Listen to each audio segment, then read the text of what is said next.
Hello, I'm Claudia Lash, Presto Avenue Designs, and it's getting very close to Christmas right now. It's, I think, just 1 week away.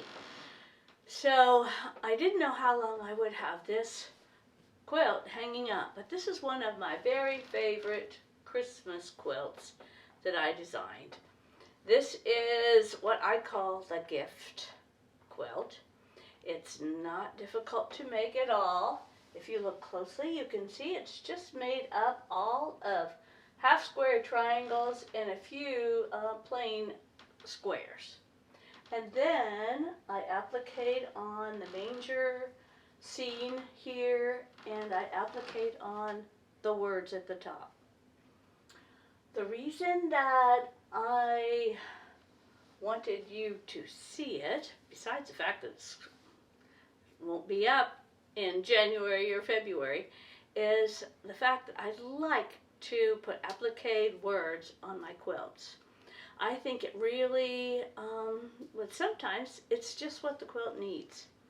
So I've found a way that I like to do words on quilts that's not very hard, and it requires just a little bit of fusible web, and you don't have to worry about flipping things around. It goes together pretty easily.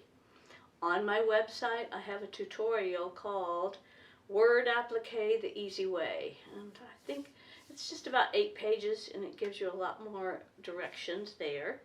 I've used word applique on lots of different quilts. Here's one more that has word applique. It says, "Never judge a book by its movie." Again, I did the same technique to put these words on too. So, if you like to try something new and you want to add some words to quilts, I have a tutorial that will maybe help you. I also have a couple of patterns that are available on my website. Thank you.